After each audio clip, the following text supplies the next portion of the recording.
Enjoy the talk of world-famous Deepak Everything that Chopra. we experience, rocks, people, animals, and force fields, and gravity, and molecules, and atoms. So why is this an open question? We know what the universe is made of. The reason it's an open question is that 70% of the universe is a mysterious entity called dark energy, which was first described, by the way, by Einstein, and it was called the cosmological constant. Cosmological constant. And so this dark energy is right around you, right in front of you, the space that we are enclosed in. But it's not the usual kind of energy that we talk about when we say E is equal to mc squared. This is not atomic energy. This is the opposite of gravity. So gravity holds everything together. This is anti-gravity. It is moving galaxies apart faster than the speed of light. Faster than the speed of light. So, in a way, it already contradicts what Einstein said, nothing can move faster than the speed of light, which is the special theory of relativity. But again, Einstein's cosmological constant says, no, something is moving faster than the speed of light. And what is it? It's dark energy. The reason we call it dark energy is that it's not atomic. So you and I, and everything we see, is made of atoms. So atoms interact with light. They reflect light, they absorb light, they emit light. The dark energy is non-atomic. So we don't know what it is. But right now, as we stand here, sit here, the universe, the space between galaxies is moving faster than the speed of light. So think of a galaxy like a continent. You know? Think of galaxies like continents, and then think of the ocean as the space between galaxies, and that is expanding. But we don't know what it is. So that leaves 30% of the universe that remains. Of that, 27% of the universe is made of another mysterious entity called dark matter. Dark matter is so called because it's invisible. You can't see it. Usually we reserve matter for things that you can see, touch, solid. This is matter, this body is matter. But dark energy matter is invisible. And it's invisible for the same reason it's not atomic. So we can't see it, we can't experience it in any way because it's not made of atoms. And again, we are made of atoms, we can only interact with atoms. But why do we call it matter? If it's not like this, or like this, or like this, or like this, why do we call it matter? And the reason it's called matter is that it bends space-time in the same way as regular matter. And in fact, it's responsible for most of the gravity in the universe. So, if there was no dark matter, then planets would spiral off and drift into intergalactic space, and then you and I would exist. Okay, or nothing, because planets and their orbits and their movements are because of gravity. So now we're left with 3% of the universe which is atomic. Only 3% of the universe is atomic. Between 3–4% of the universe is made of atoms. And that's, according to current science, if you believe the James Webb telescope or the new telescope that they are putting in Peru, then according to the latest science, there are 2 trillion galaxies. 2 trillion galaxies. There are 700 sextillion stars. 700 means 7 followed by 21 zeros. You can't even imagine. And there are uncountable trillions of planets. And according to current science, not probably, but almost certainly, there are 60 billion planets in just the Milky Way galaxy. We live in the Milky Way galaxy, our solar system. Next to us is Andromeda, then Virgo. Keep going. 2 trillion galaxies, 700 sextillion stars, uncountable trillions of planets, 60 billion habitable planets in the Milky Way galaxy. And how do we estimate that? We estimate that by looking at what is called a biosphere. So a planet has to be what is called in the Goldilocks zone. Goldilocks zone. If it's too close to the sun, too hot as we know it. So no life as we know it. If it's too far from the sun, too cold, no life as we know it. But that's only one thing, temperature, gravity, electromagnetic and gravitational ratios, cosmological constants, everything has to be very fine-tuned for life to be there as we know it. But according to that, according to the mathematics, and according to the observations, 60 billion habitable planets in the Milky Way galaxy. Multiplied by that by 2 trillion, then our planet, planet Earth, is not even 1 grain of sand in all the beaches and all the deserts. 1 grain of sand. And on that 1 grain of sand, we have a species called Homo sapiens, which says, oh, we know what is happening. We are not even like microbes in a petri dish, not even the equivalent, and yet we're trying to figure out what is the universe made of. Okay, so that's 3% of the universe, which is made of atoms. Only 3%. But there's a problem. That 3% of the universe, which is made of atoms, and as you know, atoms are made of particles, and these days, particles are also called wavicles, because when you observe a particle, it appears as a material object, very small material object, which you can observe with the Hadron Collider near Geneva. But you have to do immense experiments to observe a particle. But if you're not observing the particle, it disappears. It becomes a wave. A wave. And unlike particles, that have units of mass and energy, waves have no location in space or time. Waves have no location in space or time.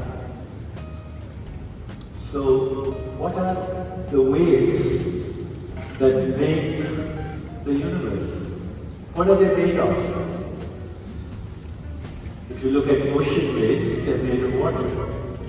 If you look at sound waves, they're made of the vibration of air molecules. But what are the waves that make the universe? And if you ask scientists, they'll say they're made of possibilities. Not of anything material, made of possibilities. They say, okay, the waves that make the universe are made of possibilities. Where do these waves exist? Where do these waves exist? And the best answer to get from science is that they exist in Hilbert space. Hilbert space. What is that? Well, Hilbert is the name of a German mathematician who described his space. It's a mathematical space. It exists in mathematical imagination.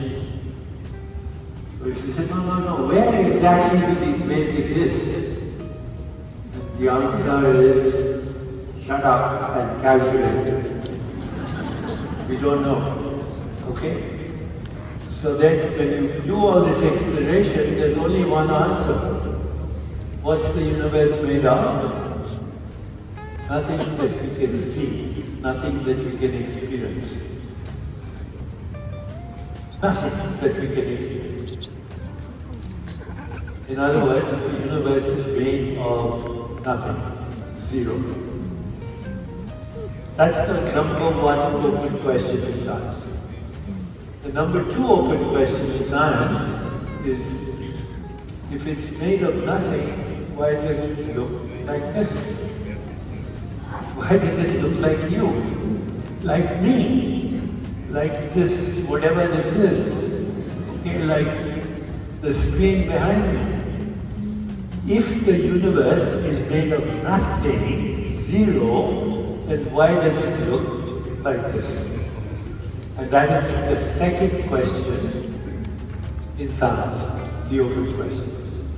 And that is, what is the basis of consciousness?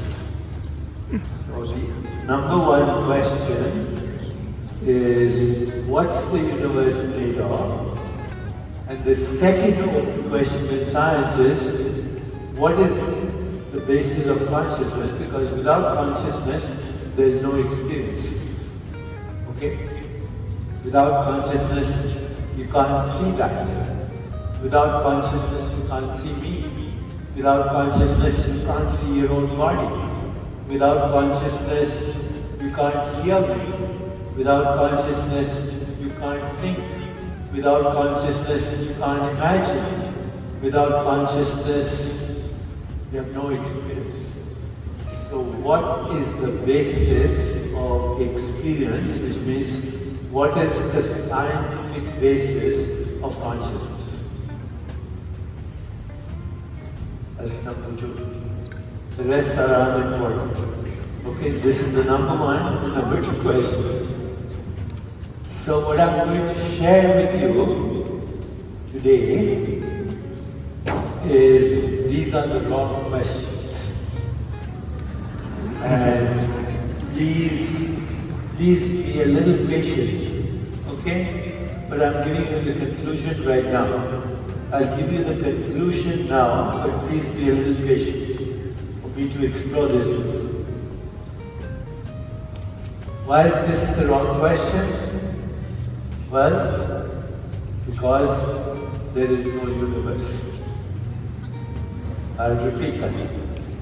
There is no universe. Okay. Once again, there is no universe. That's why the question, what is the universe made of, is wrong. And secondly, what's the basis of consciousness? There is no basis of consciousness. There is no basis of consciousness. So now I've actually given you the question and I've given you the answer.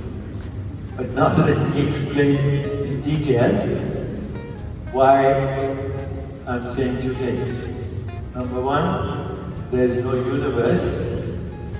And number two, there is no basis for consciousness. So right now you're listening to me. You're listening to me. You're hearing me. There's no sound in your brain. In fact, there's no sound anywhere. There's only the vibration of molecules. Air. Also, you're looking at me. There's no photo or picture of me in your brain. Actually, right now as you're looking to me, photons, which are invisible, are coming to your eyes. They're going through your eyes as an electrical current to your brain. In your brain, there is electrochemistry, but there's no Deepak. Okay? There's no music, there's no Beethoven, there's no Mozart, there's no mathematics, and there's no picture of the universe. There's no picture of the universe. This is called the hard problem of consciousness. And by the way, don't believe anything I say. Check it out. It's very easy to check out everything today. You go on Google, you go on AI, you go on ChatGPT. Say, is he really telling the truth, or is this scientific knowledge? And it is scientific knowledge that the brain only produces electrochemistry. There is no experience in the brain. There is no experience in the brain. If you put a knife through your brain, you won't feel a thing. Okay? And in the brain, you can't find this experience. So just let's examine experience, because we know we have experience, right? You're having the experience right now. You're sitting here, this big stadium in what we call Basel, and you're attending a conference, you're having an experience. But now let's examine any experience, okay? Any experience. So let's everyone can see this, right? You can all see this? Everyone can see this? What do we call it? A bench, right? Correct? Okay. How do you know this object? How do you know this object? How do you experience this object? Don't call it a bench. Just call it an object. Okay? So you could pick any object. You could pick that, or you could pick this, or you could pick your own hand. Okay? So instead of calling it an object, call it an experience. Before you can call that a bench, it's an experience. Agree? Yes? It's an experience. So how do you know this experience? Well, sensation, color, shape, form, sound, smell. If I want, I can taste it, and you can taste your hand. How do you experience anything? 5 senses: sound, touch, sight, taste, and smell. So this is a combination of sensations, the 5 sensations. And you say, where is that happening? Here? No, here is electrochemistry. That is also an experience. So where is that experience happening? In consciousness, in awareness. Because if you didn't have consciousness, no experience of that. Okay? So if that experience is happening in consciousness, then where is consciousness? Can I see it? Can I touch it? Can I perceive it? And the answer is, you cannot. And why cannot you not experience consciousness? Why can't you see it? Because it is seen. Why can't you hear it? Because it is hearing. Why can't you touch it? Because it is touching. So just like you can't bite your own tooth, or you can't see your own eyes except as a reflection, you can't see yourself except as a reflection. This is a reflection. All this is a reflection. If I ask you, what are you experiencing right now? Well, you're experiencing the bench because I asked you to look at it.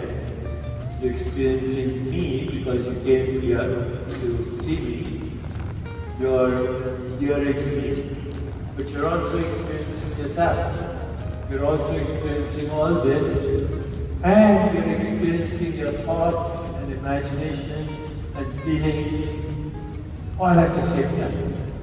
All at the same time. And where is this happening? Consciousness. And consciousness has no form. No form. Empty. Nothing. Zilch. Zero. And because it has no form, it has no border. And because it has no border, it's infinite. It's spaceless, it's timeless, it's infinite, it is borderless, it is fundamental, it is irreducible, you cannot imagine it, you cannot think about it, it is unimaginable, it is non-conceptual, and it is the only reality. Everything else is a reflection of the infinite. Every experience is a finite experience, but it is only possible because the infinite is present in every experience. I'll repeat that. The infinite is present in every experience, and the infinite has no form. It reflects itself as form, and phenomena, and thoughts, and feelings, and emotions, and imagination, and insight, and creativity, and intention, and even this question. All is happening in consciousness. So some people don't like the word God these days. I believe Nietzsche used to teach in this area, German philosopher, Nietzsche, and he's known for famous expression, God is dead, right? But if God is the infinite, then God is present in every finite experience. If God is infinite, then God is present in every finite experience. And God is not difficult to find, God is impossible to avoid. Because there is no experience without the infinite.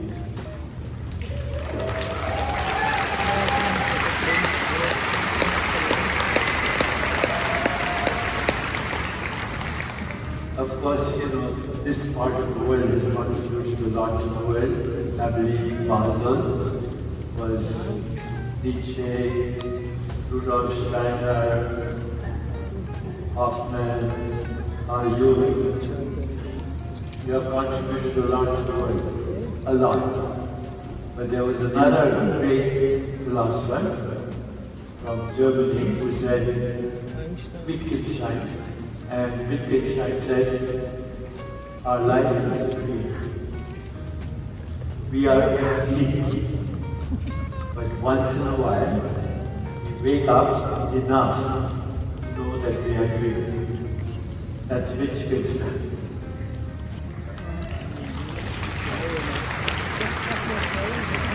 And thousands of years ago, before Wittgenstein, as the Buddha was on his deathbed, he said, this lifetime of ours is transient as autumn clouds.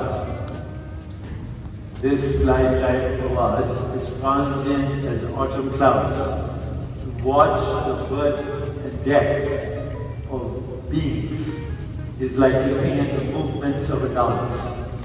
A lifetime is like a flash of lightning in the sky, rushing by like a torrent down a steep mountain. Lifetime is not even a blink of an eye in cosmic time. So today, as I look back on my life, I'm chronologically 79 years old. This is 79 years old. But I'm in good health. I'm in very good health. But now I look at my life. As you can look at your life, what happened to your childhood? It's a dream. What happened to your teenage years? It's a dream. What happened to yesterday? It's a dream. What happened to this morning? It's a dream. What happened to 5 minutes ago? It doesn't exist. It's a dream. What happened when you came into this room?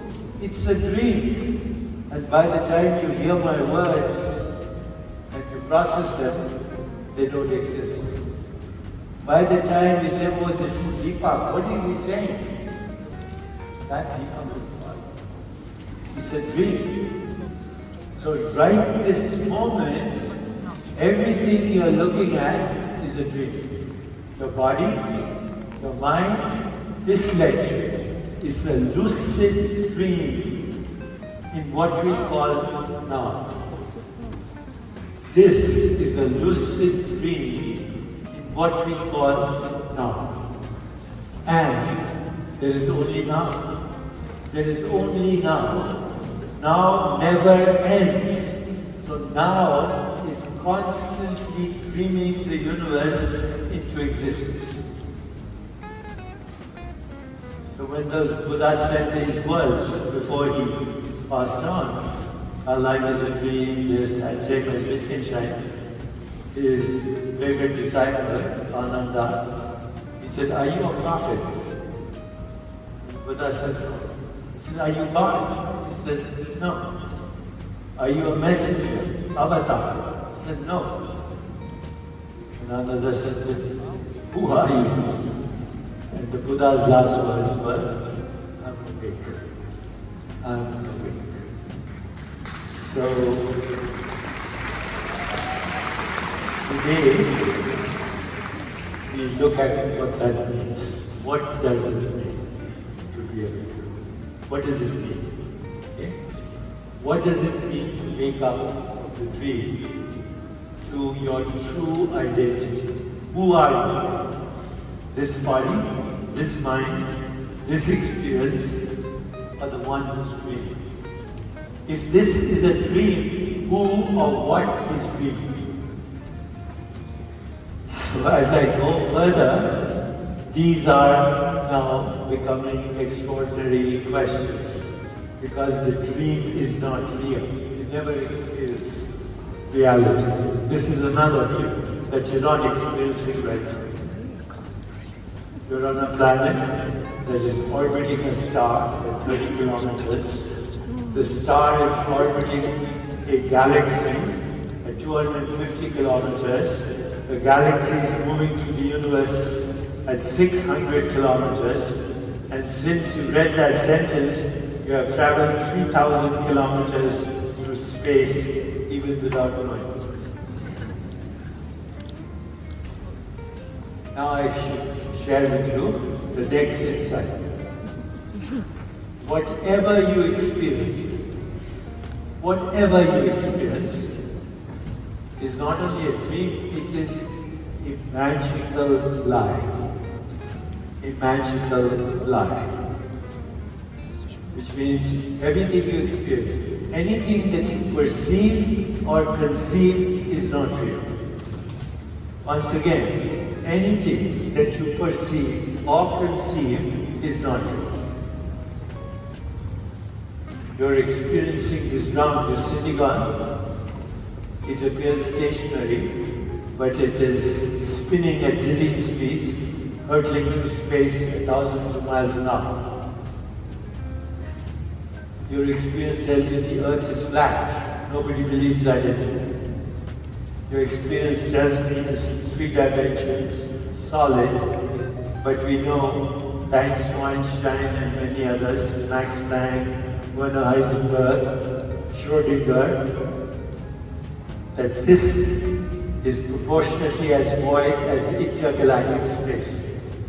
If you could see me as I really am, you see a huge emptiness with a few scattered dots, spots, pixels that appears as this. So if you can see it, if you can touch it, if you can perceive it, if you can think about it, if you can imagine it, if you can conceptualize it, it's a magical life. The question is, who or what is doing all this? Who or what is doing? Who is dreaming? And why?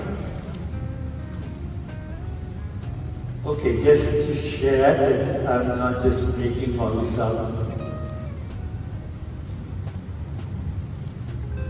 This is now today's science. What used to be metaphysics is now physics. Okay? So these are current issues of science. What is reality? Is your body thinking, how big is infinity?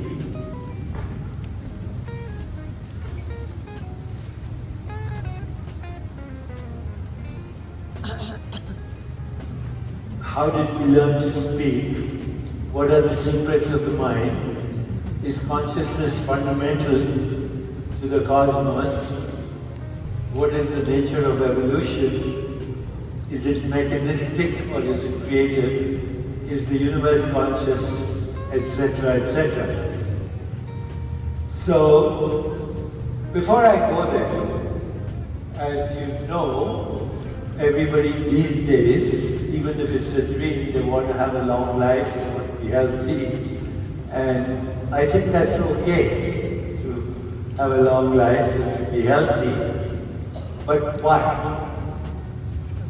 In cosmic time, what's the difference between 60 years, 100 years?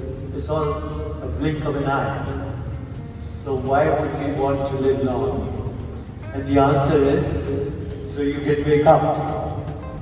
If you live long, maybe you'll have a little time to meditate on who am I? What is going on? So in that, I've given you 11 ways here that we can extend our lifespan. Not only you can extend your lifespan, you can actually have a very healthy life, and when the moment comes, you can hopefully die in meditation, peacefully. And plan your next journey, plan your next trip in the dream world. Because the whole thing is a dream world. We are fictional characters in a dream world, but consciousness has no choice, it keeps dreaming. So death is not the end, death is the beginning of another dream. Just like this one. So if you practice these things, you can actually extend your lifespan. Because now we know that less than 2% of disease is due to genetic mutations that are fully penetrated. Less than 2%. And today we also have technology and AI, which can in the next few years do gene editing. So you'll be able to cut and paste your genes the same way as you cut and paste your email. You take the defective gene with the molecular scissors, you cut it out, paste just like you do your email. You read the barcode of a gene, remove the defective gene, insert the right gene, and voila, the disease is gone. That's 2%. 98% of disease and health is determined by understanding your body not as a physical object, but as a field of awareness. By understanding that your identity is not your physical body, but the consciousness that is dreaming your physical body. And by reframing the meaning of aging, can we have the biology of youth along with the wisdom of experience? And the answer is yes.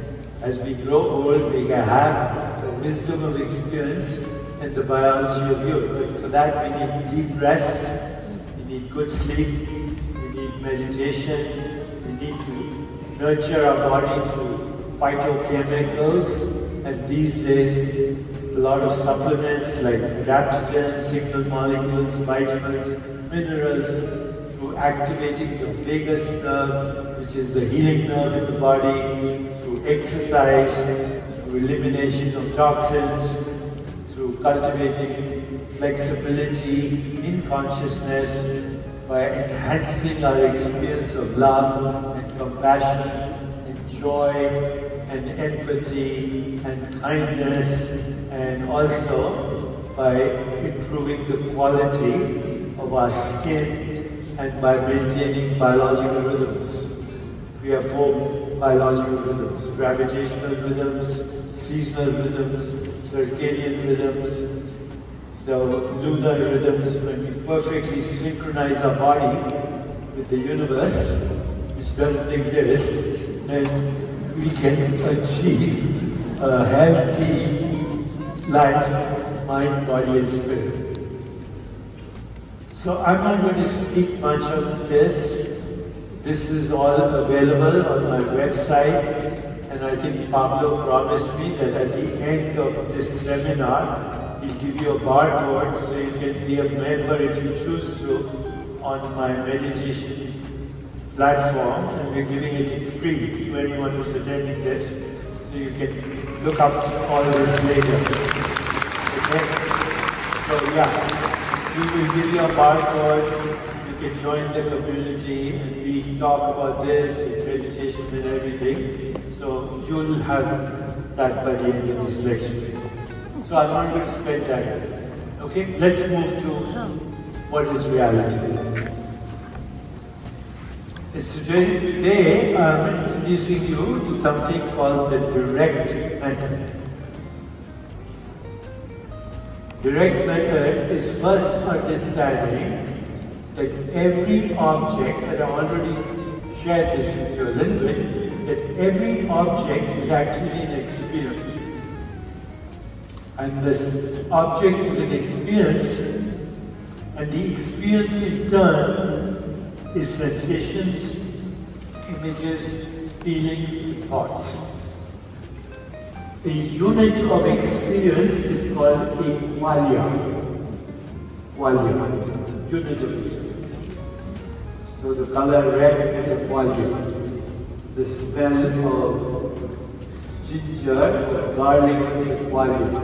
The taste of onions is a qualia. The taste of red wine or white wine is a qualia. Any experience is qualia. Qualia means quality of experience. And the qualia is made of 4 things: sensations, images, feelings, and thoughts. That's it. Nothing more. And the qualia itself is a reflection of consciousness looking at itself. And that's all there is. The rest is meaning which we give to our experience. So direct visual experience, auditory experience, tactile experience, these are all combination of sensations, images, feelings, and thoughts.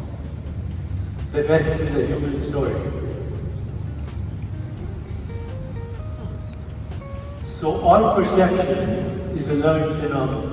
When you are a baby, you do not know that this is a bench, or this is a rope that looks like a snake. Okay, this is a perfect example. Rope looks like a snake, but actually what is it? It's sensations, color, shape, form, and thought. So what is this made of? Qualia. And where are the qualia? In your consciousness. So what is this? It's you, looking like this. Everything you look is a modified you. Looking at the universe as a finite experience, but you who is looking is infinite. Okay, so all perception, and then of course perception is not reliable because we have limits of knowing. The physical world is a construct or interpretation of a very narrow band of perceptual activities in consciousness. Nothingness is impossible to imagine. Non-existence cannot be an experience, and our range of objects and movement of objects is very small. We evolved in the savannah, so we can't see small things and we can't see big things. So, and then time remains a mystery. Although in Eastern Mandala and Mesoamerican calendars and through meditation, you can experience the wheel of time in more, what should I say, more holographic rendering of time and space. So when we give meaning to sensations, we create perceptions. And then if the sensations are pleasant or unpleasant, we create emotions. But perceptions, emotions, meaning, interpretation is all of sensations, images, feelings, and thoughts. So what we call the mind, body, and universe are human constructs. They are illusions, or you can say projections, or superpositions, or fluctuations, or sensations, or even better, vibrations. Consciousness vibrates as the brain, as the mind, as the body, and the universe all at the same time. Everything, everywhere, all at once. Because it's intelligent. So just for a little entertainment, when illusions are taken for reality, then they appear as reality, like a magic trick. You go to a magician magic show, and the magician puts a rabbit from a hat, and then he shows you the hat. And where was the rabbit? Because the hat is empty. But then you know the trick. There was a partition that he removed. And so, oh, that's how the trick works. I can pull out a rabbit out of a hat. Well, once you know the trick of the universe, you can create the universe too. You have to know the trick. So, what is the trick? Once we see the mechanism behind the construction of magical lies, then we can revise what is called reality, which is the next evolution of the human species. Just like we evolved from primates to humans, now we evolve from humans to meta-humans, which means we know how to create reality. Reality of the body, reality of the mind, reality of the universe. So of course, these are experiences that give us freedom. Freedom to create reality consciously is the only way to eliminate the experience that we call suffering. The only way to know ourselves as timeless beings. The only way to go beyond the concept of death. Because death is a concept. Birth is a concept. Where? In consciousness, which is not a concept, which is the source of concepts. Consciousness is not only the source of concept, but also the source of perceptions. So these days people have heard about entanglement. Entanglement simply means everything in the universe is connected to everything in the universe. So quantum entanglement, qualia entanglement, meaning, metabolism of experience. And again, these are the experiences we have. And these are conceived, constructed, governed, come into existence in consciousness or awareness or what we call presence. Physical reality, including the physical body, is a mental construct of human awareness using a narrow bandwidth of energy, vibrations, perceptions. Okay, so just for a little entertainment, let me show you a few slides, and I would like to say, how many people can see a young woman in front of a mirror? How many people can see a skull? So it is neither. What it is a shape, a color, a form. And where is that? In your consciousness. When you give meaning to it, it becomes that. Or it becomes a skull. Or it becomes a jaw. Or it becomes two faces. Or it becomes mother-in-law, father-in-law, daughter-in-law. You can choose. All there is color, and color is not a property of the external world. Because as we know, the external world, photons. Color is not in your brain, it's in you, consciousness. You see, the young woman, old woman, or the man.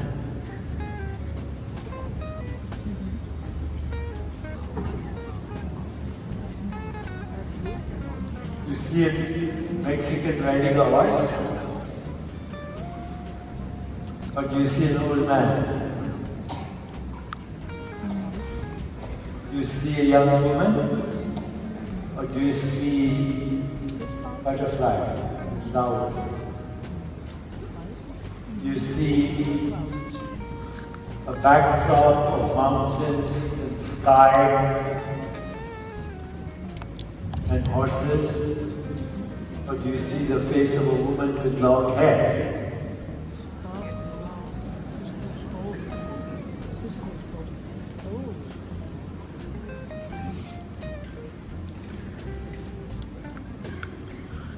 And this is my favorite.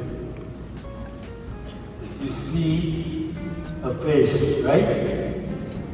But you also see a word. What's the word? Lie.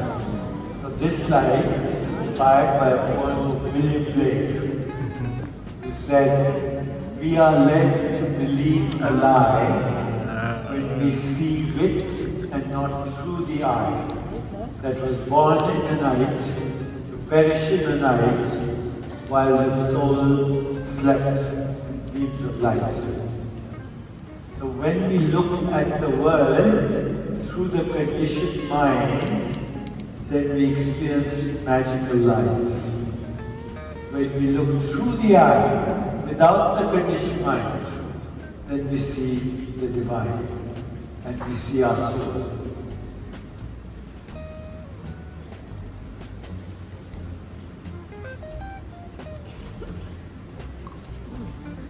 So, you might see dragons, you might see face, you might see a tree. It's all created in your consciousness. And nothing that you see there, the face that you see there is not in the picture. You create it in your consciousness. So you can see water flowing around rocks, or perhaps you can see Rumi reading a book of poems.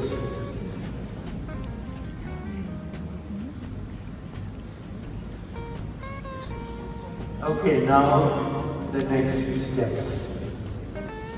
Before we do the next few steps, I would rather do a meditation. Okay, so you can do that, and then I'll finish with a little explanation. I think meditation is more important. But before we do that, I want to ask you a question. So far, what I've said, is it interesting?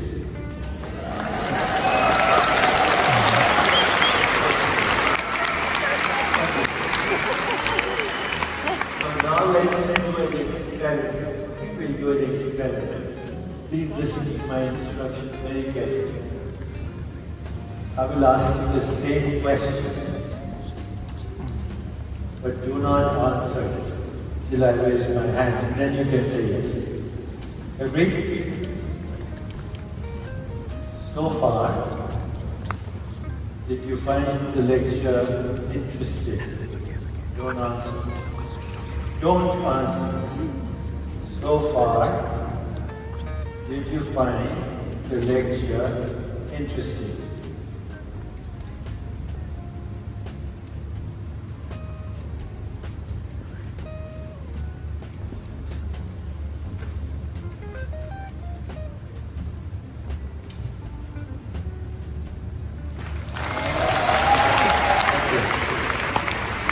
So, my question is a thought. Your answer is a thought. In between is you, which is not a thought. It is presence. It is consciousness. It is your soul. So now, let me ask you the same question. Your answer is slip into presence.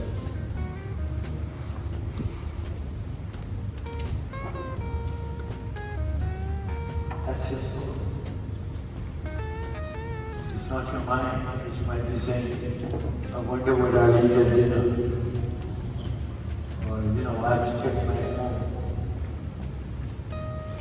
Presence has no form. You are that. Right now, there was a time when a baby, different body, different mind. A teenager. It's over. But the same presence. The body is in time. The mind is in time. The world is in time. But you are not in time. So as you listen to me, just be aware of your presence. That is who you are. Because without that presence, there's no body, there's no mind, there's no presence. Now we meditate. Please close your eyes and sit comfortably. Hopefully you enjoyed these inspirational words. If you want to learn more about it, you can read into his many books. Please don't forget to like, comment and subscribe. Hopefully I will see you in the next video.